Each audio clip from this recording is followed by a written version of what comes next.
নমস্কার ফ্রেন্ডস। তো আমি আগের ভিডিওতে আলোচনা করেছিলাম যে আমাদের চোখে কী কী সমস্যা হতে পারে এই অতিরিক্ত গরম থেকে। তো নেক্সট এখন আলোচনা করব যে আপনাদেরকে এখান থেকে আপনারা কীভাবে মুক্তি পেতে পারেন। তো সবার প্রথমেই আসি যে যে এই গরমে যখনই আপনি রোদে বেরোবেন তখনই অবশ্যই মনে করে এই সানগ্লাস, এরকম একটা সানগ্লাস পরে বেরোবেন। তো বেসিক্যালি হচ্ছে সানগ্লাস যেগুলো আছে সেগুলো আমাদের হচ্ছে যে আমাদের চোখকে অতিরিক্ত সূর্যের আলো থেকে রক্ষা করবে, এবং যদি সেটা যদি পোলারাইজড চশমা হয়ে থাকে তো 100% ইউভি প্রোটেকশন দেবে। যেমন আমার কাছে এটা রয়েছে, এটা হচ্ছে পোলারাইজড চশমা। পোলারাইজড চশমার দাম একটু বেশি হয়ে থাকে, তো যদি আপনি পোলারাইজড চশমা নাও ব্যবহার করে থাকেন তো মিনিমাম একটা ভালো কোম্পানির বা ভালো কোয়ালিটির একটা নন পোলারাইজড সানগ্লাসেস কিন্তু ব্যবহার করতে পারেন।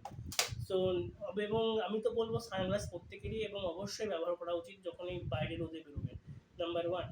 নাম্বার 2 হচ্ছে চোখে যদি ড্রাইনেস বা চোখ যদি শুকনো শুকনো ভাব যদি চোখের মধ্যে আসে তাহলে পারে কিন্তু অবশ্যই একটা লুব্রিকেটিং ড্রপ কিনবেন, এবং চক্ষু চিকিৎসকের পরামর্শ নিয়ে চক্ষু চিকিৎসকের প্রেসক্রিপশন অনুযায়ী সেই লুব্রিকেটিং ড্রপ কখন ব্যবহার করতে হবে, কীভাবে ব্যবহার করতে হবে সেগুলো কিন্তু ব্যবহার করবেন। নাম্বার 2।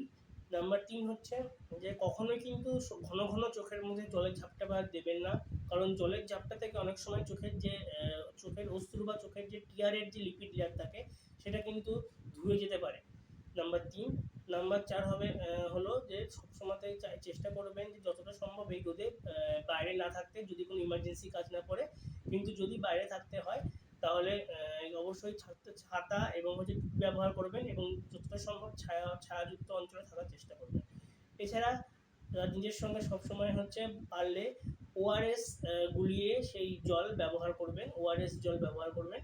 সেটা কিন্তু একটু ভালো হবে, কারণ হচ্ছে ডিহাইড্রেশন থেকে আপনাকে বাঁচাতে সাহায্য করবে। তো নমস্কার, ভিডিওটা যদি ভালো লাগে তো অবশ্যই লাইক, শেয়ার এবং সাবস্ক্রাইব করতে